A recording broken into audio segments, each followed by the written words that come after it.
Hi friends, ये chemistry का part 2 है। पार्ट 1 डाल दिए हैं। अगर पार्ट 1 आप लोग नहीं देखे हैं तो पार्ट 1 जाके पहले देख लें, फिर पार्ट 2 देखें, आपको समझ में आ जाएगा। चलिए, आप जानते हैं कि पंचतत्व क्या है। देखिएगा, ये एग्जाम के व्यू से बीबीआई क्वेश्चन है। ये निश्चित रूप से किसी न किसी एग्जाम में यह पूछ ही देता है। ठीक है, तो आप जानते हैं कि पंचतत्व से हमारे शरीर का क्या हुआ है, निर्माण हुआ है। ठीक है, तो पंचतत्व जो है हमारी शरीर का निर्माण क्षितिज मतलब आकाश, जल, पाव, गगन, समीर से हुआ है। इन्हीं 5 मूल तत्वों को पंच तत्व कहते हैं। इन्हीं 5 मूल तत्वों को क्या कहते हैं, पंच तत्व कहते हैं। यानी इन्हीं के निर्माण से, इन्हीं के मिलन से एक मानव शरीर का निर्माण हुआ है। जैसे हम कह सकते हैं कि ये 5 तत्व कितने, ये 5 तत्व आपस में मिलकर क्षितिज, ठीक है, जल, पावक, गगन और समीर हवा, यानी सब से मिलकर किसका निर्माण हुआ है, तो किसका हुआ है, मानव शरीर का निर्माण हुआ है। ठीक है, या आप बोल सकते हैं कि दुनिया में जितने भी जीव बने हैं उनका निर्माण पंच तत्व से हुआ है। ठीक है, तो हम आगे चलते हैं। हम आपको पढ़ा चुके हैं पदार्थ के बारे में, हम आपको बता दिए थे पहले ही। ठीक है, उस वीडियो को अगर नहीं देखे हैं तो उस वीडियो को जाकर देख लें। ठीक है, चलिए आगे देखिए, अगर जो लोग चैनल को सब्सक्राइब नहीं किए वो चैनल को सब्सक्राइब कर लीजिए, ताकि आपको किसी प्रकार की दिक्कत ना हो। जो भी वीडियो डाला जाए आपके पास उसका नोटिफिकेशन चला जाए। फ्री में क्लास चल रहा है, इसका कोई फी नहीं देना आप लोगों को। ठीक है, मजे से तैयारी कीजिए। चलिए, बात आया है क्या, पदार्थ के बारे में हम पढ़ चुके थे, वस्तु के बारे में पढ़ चुके थे। ठीक है, आज हमने पंचतत्वों के बारे में भी पढ़ लिया। ठीक है, तो चलिए टॉपिक को देखते हैं। ठीक है, पूरा वीडियो को देखिए, वीडियो को छोड़ के जाने से कोई फायदा नहीं होगा। आपको पता है कि 9th क्लास में बोर्ड लग चुकी है, आपको मेहनत करना ही होगा। ठीक है, अगर एग्जाम में सफल होना है तो चैनल को सब्सक्राइब कर लीजिए और वीडियो पर लगे रहिए। तो मैंने आपको पहले ही बता चुका है कि पदार्थ क्या है। तो दुनिया की वे सारी वस्तु जो आप देखते हैं वो सारी की सारी वस्तुएं क्या है, पदार्थ है। ठीक है, अब हम पढ़ चुके थे वस्तु के बारे में, यानी पदार्थ से बनी हुई चीजों को वस्तु कहते हैं। पदार्थ से बनी हुई चीजों को क्या कहते हैं, वस्तु कहते हैं। जैसे घर, टेबल, कुर्सी, बोर्ड, ये सब क्या है, पदार्थ, वस्तु है। ये किसी न किसी चीज से बनाई गई है। ठीक है, इस चीज के बारे में हम लोग क्या कर चुके हैं बाबू, पढ़ चुके हैं। अगर नहीं आप लोग देखें इस वीडियो को तो पिछले वाले पार्ट 1 वीडियो को देख लीजिए, सारा का सारा समझ में आ जाएगा। उसके बाद हम लोग आपके बाद पंचतत्वों को जान गए। देखिएगा, जो चीज है आप कॉपी लेके बैठिए और उसे लिखते चलिए। ठीक है, फिर पूछा जाता है कि कौन सा वस्तु पदार्थ नहीं है, तो हम आपको पहले ही बता दिए थे कि वैसे चीज जो आपके अंदर उत्पन्न होता हो, जैसे क्रोध, मोह, माया, लोभ, लालच, ये सब क्या है, दृष्टि जो देखती हैं वो पदार्थ नहीं है।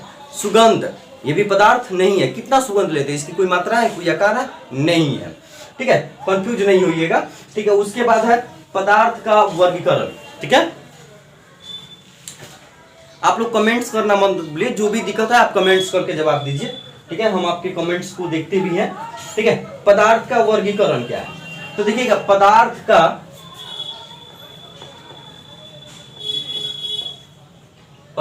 के वर्गीकरण, पदार्थ के वर्गीकरण यानी पदार्थ के किसके आधार पर, गुण के आधार पर। किसके आधार पर बाबू, पदार्थ के उसके भौतिक गुणों के आधार पर। पदार्थ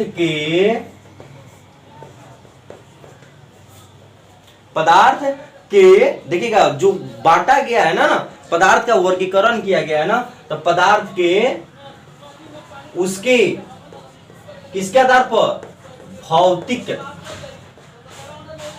पदार्थ के उसके भौतिक गुण के आधार पर।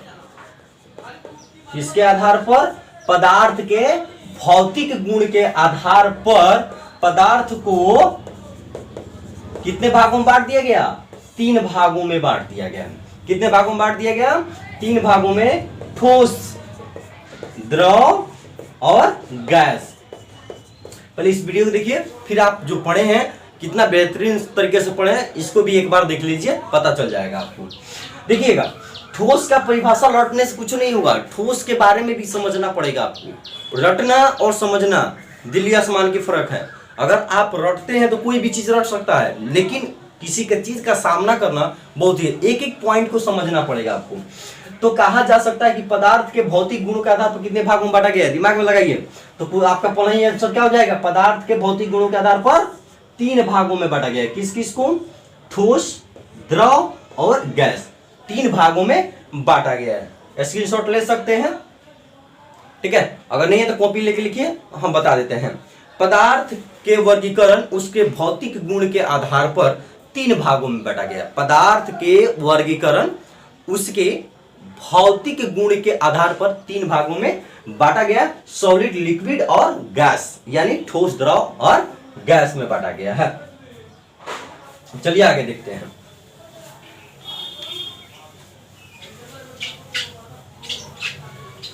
कलम कापी लेके बैठिए ताकि तुरंत आप नोट्स बना सकिए, ठीक है।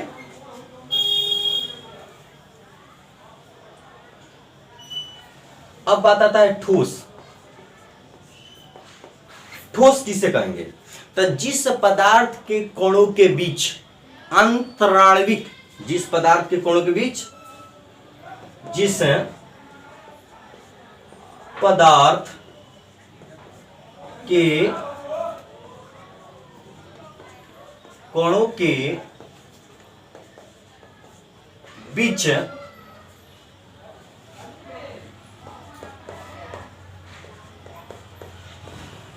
अंतराणविक, जिस पदार्थ के कणों के बीच अंतराणविक, अंतराणविक, जिस पदार्थ के कणों के बीच अंतराणविक स्थान बहुत कम हो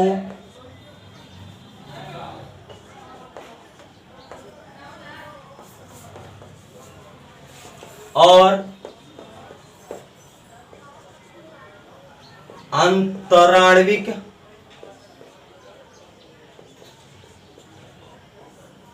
बल बहुत अधिक हो, उसे ठोस पदार्थ कहते हैं।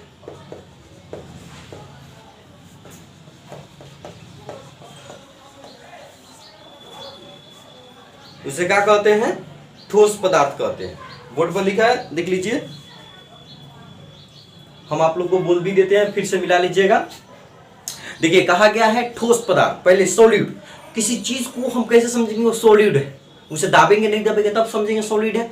इसका मतलब है कि जिस पदार्थ के कणों आंतरिक, जिस पदार्थ के कणों के बीच आंतरिक स्थान, अंदर के स्थान कम होगा और बल अधिक होगा, वो पदार्थ ठोस होगा। अब देखिए कैसे, मान लेते 2 कण है।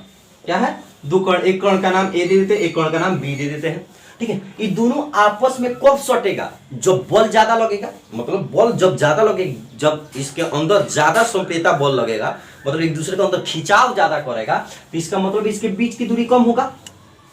तो याद रखिएगा, जिस पदार्थ के कणों के बीच अंतराणविक स्थान कम, बहुत कम हो, जिस पदार्थ के कणों के बीच अंतराणविक स्थान क्या हो? बहुत कम हो और अंतराणविक बल बहुत ज्यादा हो, तो पदार्थ क्या कहलाएगा? ठोस पदार्थ कहलाएगा। क्या कहलाएगा? अब जैसे मान लेते हैं, इसको देखिए, ये ठोस पदार्थ के कण है, इसीलिए इसे आप कम दबाते हैं।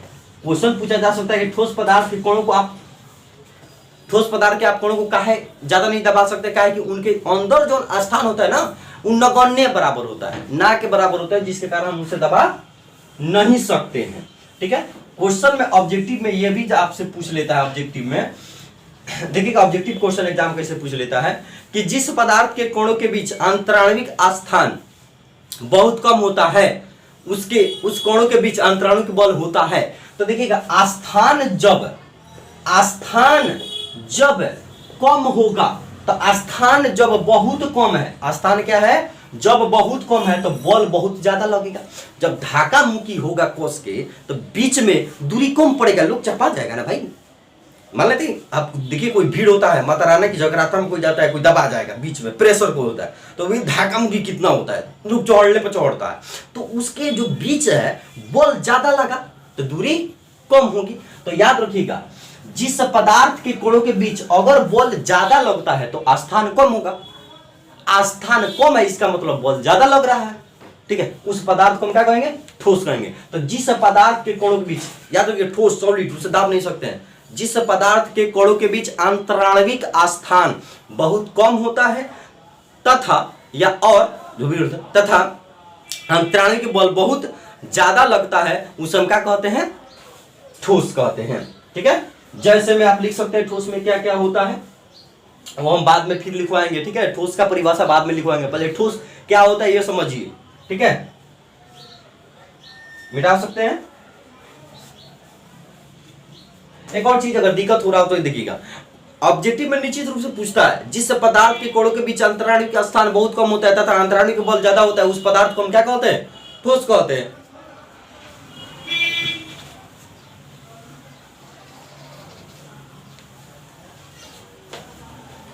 चलिए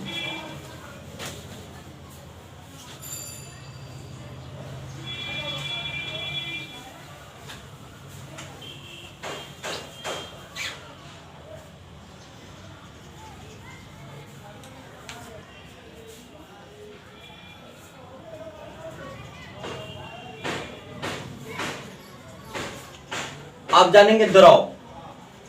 द्रव क्या है, तो याद रखिए, जिस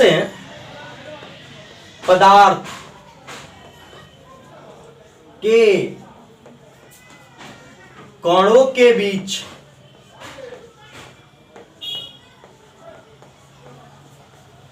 अंतराणविक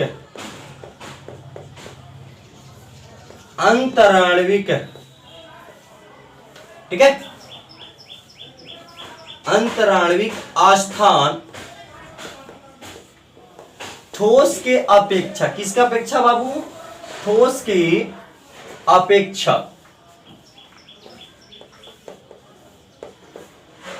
अधिक हो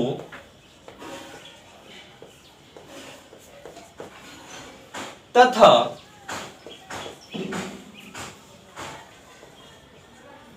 अंतराणविक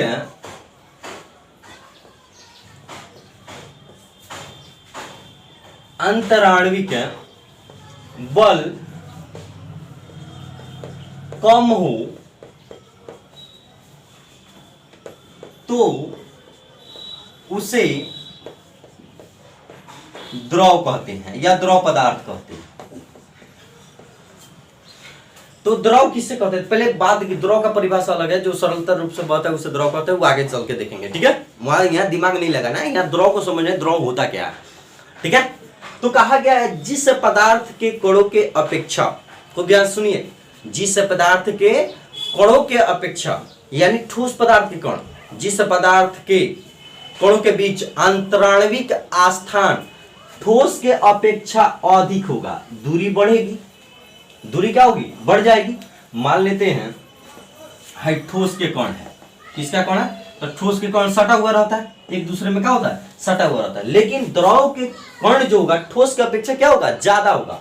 ठोस की अपेक्षा इसके बीच की दूरी क्या हो जाएगी, अंतराणविक दूरी, यही है बाबू, अंदर के दूरी को अंतराणविक दूरी बोलते हैं। दो कणों के बीच की दूरी को अंतराणविक दूरी बोलते हैं, दो कणों के बीच की दूरी को क्या बोलते हैं, अंतराणविक दूरी बोलते हैं, ठीक है। अब देखिएगा बाबू, ये तो ठोस के कणों की है, तो ठोस के कणों के बीच अंतराणविक स्थान बहुत कम होता है, तो कहा गया परिभाषा में कि जिस पदार्थ के कणों के बीच अंतराणविक स्थान ठोस के अपेक्षा क्या हो, अधिक हो, तो ठोस की अपेक्षा अधिक हो गया, तथा अंतराणविक बल कम हो। तो देखिएगा दूरी जब बढ़ेगा तो बल कम लगेगा, दूरी जब बढ़ेगा, मान दूरी इतना पर है, अब बल जब कोई जैसे कम हो गया दूरी फिर हो जाएगा, हट जाएगा, जैसे जैसे बल कम होता जाएगा दूरी बढ़ता जाएगा। तो ठोस की अपेक्षा बल जिस पर कम लगता हो और ठोस की अपेक्षा दूरी ज्यादा हो, उस पदार्थ को हम क्या कहेंगे, द्रव कहेंगे। यानी जिस पदार्थ के कणों के बीच जिस पदार्थ के कणों के बीच अंतराण्विक स्थान ठोस की अपेक्षा ज्यादा होगा और बल कम लगेगा, वो पदार्थ क्या कहलाएगा? द्रव कहलाएगा। वो क्या कहलाएगा बाबू? द्रव। क्या कि देखिए दूरी बढ़ी तो दाब घटी, बल घटी, तो बल जैसे ही कम पड़ेगा तो दूरी अपने आप बढ़ेगा। प्रेशर के कारण ये जुड़ा हुआ रहता है। तो जैसे मान लेते प्रेशर के कारण बंदा है, और जैसे इस पर से प्रेशर हटेगा ये अपने अलग हो जाएगा। बात समझ में आ रहा है ना? तो याद रखिएगा कि जिस पदार्थ के कोणों के बीच स्थान ज्यादा हो, किसके अपेक्षा? ठोस की अपेक्षा, अब बल कम हो, वो पदार्थ क्या कहलाता है? द्रव कहलाता है। ठीक है।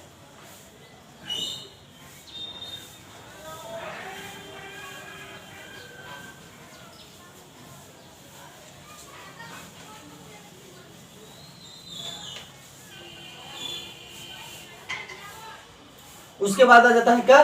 गैस। उसके बाद क्या आ जाता है? गैस। जिस पदार्थ के कणों के बीच अंतराण्विक, जिस पदार्थ के कणों के बीच, जिस पदार्थ के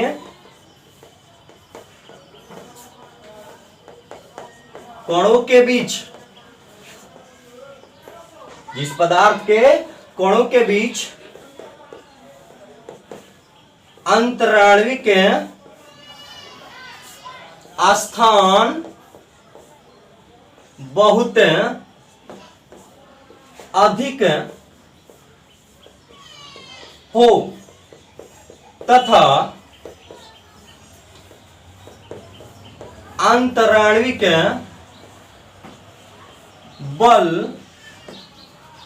बहुत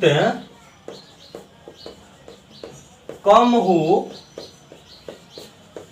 उसे गैस पदार्थ कहते हैं। उसे गैस कहते हैं या गैस पदार्थ कहते हैं। सिंपली चीज है। देखिएगा गैस क्या कहना, देखिएगा गैस निकला, मुरई वाला फराटा वाला गैस नहीं बोल रहा है भाई, खा के जो छोड़ते हो वो नहीं गैस बोल रहा है। ठीक है, बैठे बैठे निकाल दो। ठीक है, लीवर जिसका डैमेज रहता है वही भाई निकालते रहते हैं। तो ये गैस दूसरा गैस है। ठीक है, यहाँ देखिएगा तो गैस का जो कण है, सिलेंडर का, जो सिलेंडर पर गैस भरा हुआ रहता है, देखिए उसका कण काफी गतिशील होता है। कारण है कि उस पर कोई बल नहीं लगता है, और जिस पर कोई बल नहीं होती इधर उधर भागता है। जैसे मान लेते बैल, जब उसका मुठावरा पकड़े रहते तो बैल आपके कब्जा में रहता है, जैसे छोड़ देते भागना शुरू कर देता, क्या उस पर बल नहीं लगा। ठीक है, समझ में आ रहा है? तो यही कारण है कि जिस पदार्थ के कोणों के बीच अंतराण्विक स्थान बहुत अधिक हो, मतलब एक कोण यहाँ हो तो एक कोण यहाँ हो, जिस पदार्थ के कोणों के बीच अंतराण्विक स्थान बहुत ज्यादा हो तो अंतराण्विक बल बहुत कम हो जाएगा। काहे कि दूरी जब बढ़ेगी तो स्थान अपने आप, दूरी जैसे ही बढ़ेगी तो बल अपने आप कम हो जाएगा। तो दूरी तो बढ़ गई, मान देखो यहाँ कोण है तो यहाँ पड़ेगा, हाजीपुर तो गोरखपुर। तो याद रखिएगा जिस पदार्थ के कोणों के बीच अंतराण्विक स्थान बहुत ज्यादा हो, उस पदार्थ के कोणों के बीच अंतराण्विक बल बहुत कम होता है, और उसी पदार्थ को हम गैस कहते हैं। क्या कहते हैं बाबू? गैस कहते हैं। याद रखिए उसी पदार्थ को हम क्या कहते हैं? गैस कहते हैं। तो एग्जाम में क्वेश्चन पूछता है जिस पदार्थ के कोणों के बीच अंतराण्विक स्थान बहुत ज्यादा होता है और उसके अंतराण्विक बल बहुत कम होता है, उस पदार्थ को हम क्या कहते हैं? तो उस पदार्थ को हम गैस कहते हैं। क्या कहते हैं? गैस कहते हैं। याद रहेगा ना? कि मान लेते उस पर कोई दाब ही नहीं है तो अपने मन घूमेगा, जरूर घूमेगा। ठीक है, चलिए यहाँ पे एग्जांपल देखिए। मान लेते हैं यहाँ पे एक सिलेंडर है,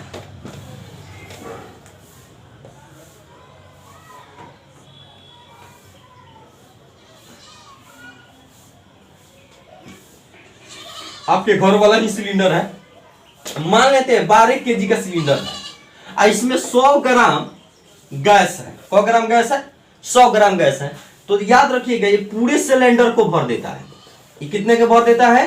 पूरे सिलेंडर को भर देता है। काहे कि गैस के कणों के बीच, याद रखिएगा गैस के कणों के बीच अंतराण्विक स्थान जो होता है वो क्या होता है? बहुत अधिक होता है। अंतराण्विक स्थान क्या होता है? बहुत अधिक होता है, और बल जो होता है बल बहुत कम होता है। याद रखिएगा बल जो होता है बहुत कम होता है, जिसके कारण वो एक दूसरे से वो अलग रहता है। ठीक है, तो याद रखिए एग्जाम में क्वेश्चन पूछ जाता है कि जिस पदार्थ के कोणों के बीच अंतराणु का स्थान क्या हो, बहुत अधिक हो और बल बहुत कम हो, तो उस पदार्थ को हम क्या कहते हैं, तो याद रखिएगा उसे हम क्या कहते हैं, गैस कहते हैं।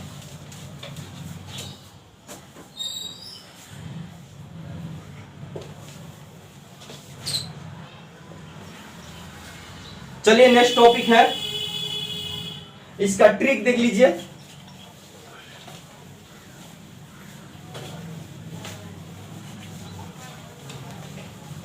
देखिए जो भी कंपटीशन लेवल की तैयारी कर रहे हैं वो भी इस वीडियो को देख सकते हैं। देखिएगा इसका ट्रिक जो होता है, यहां से निश्चित रूप से क्वेश्चन आता ही आता है, ना आने की सवाल ही, 2 मार्क्स का क्वेश्चन आ जाता है बाबू, 2 मार्क्स का क्वेश्चन निश्चित रूप से यहां से आता है।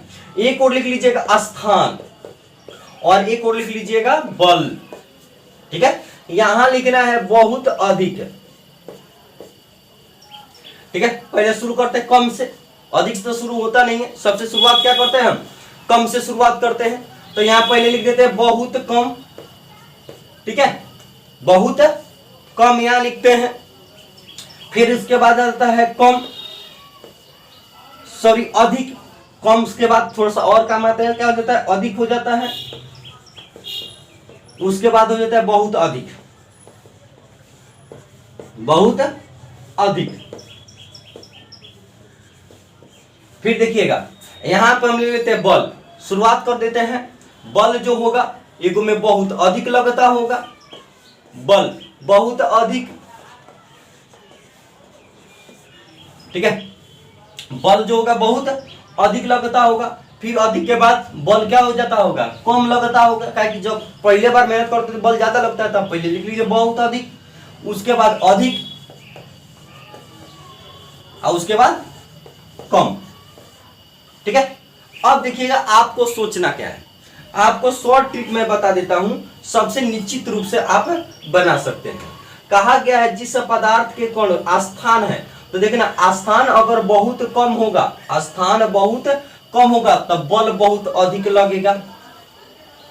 स्थान अगर कम होगा तब बल बहुत अधिक लगेगा।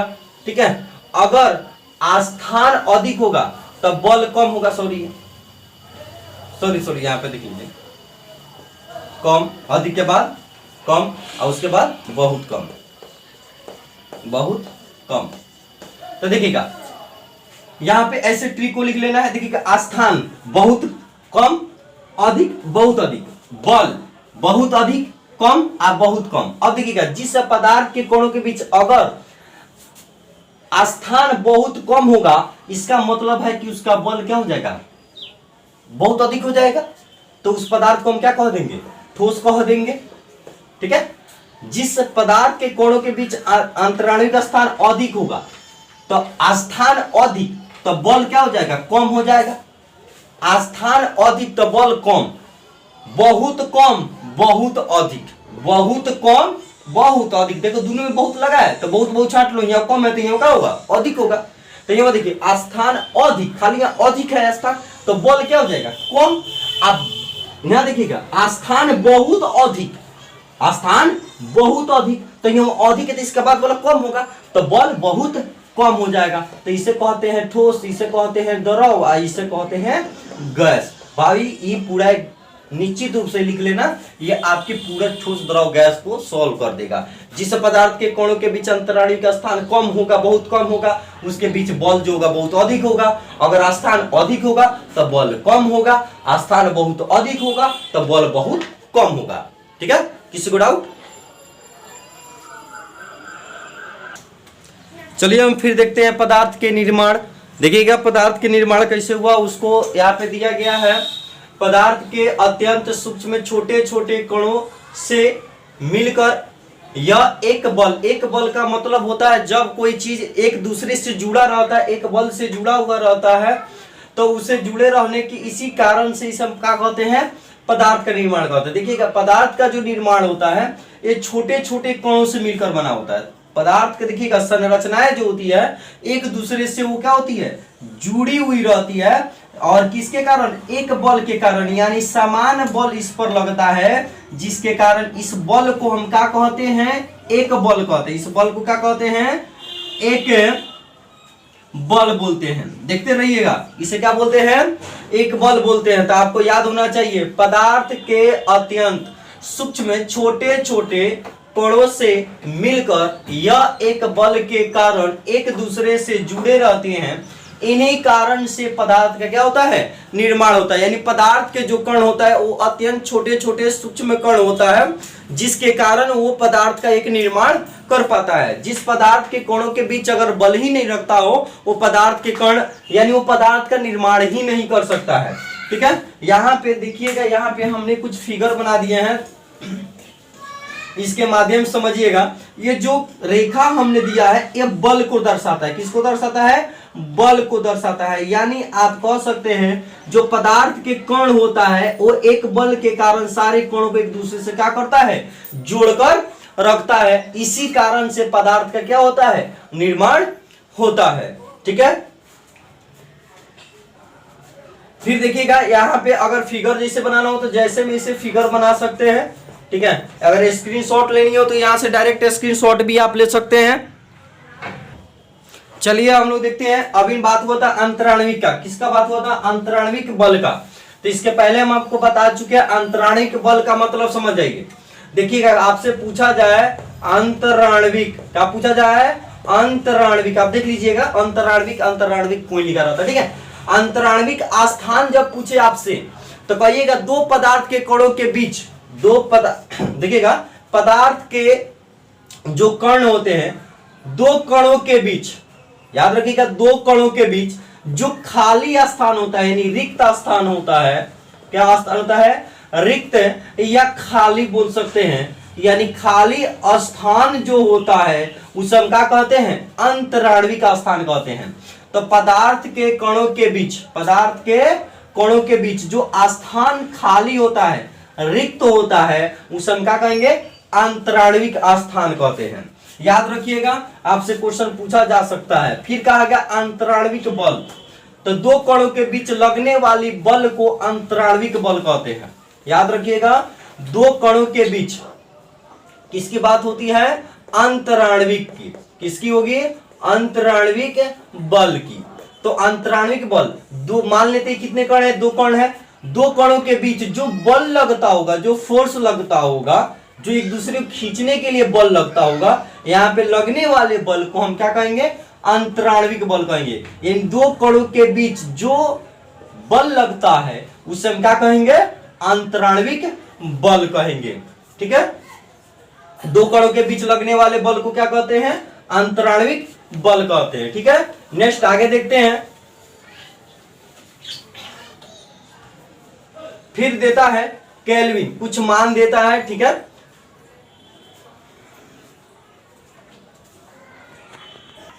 चलिएगा कुछ मान देता है, उसको मान को देख लेते हैं। ठीक है, केल्विन को किससे सूचित करते हैं, आप जानते हैं केल्विन, केल्विन को किससे सूचित करते हैं बाबू, कैसे, सेल्सियस। याद रखिएगा, सेल्सियस, सेल्सियस, तो सेल्सियस याद रखिएगा, सेल्सियस को किससे सूचित करते हैं, तो सी से।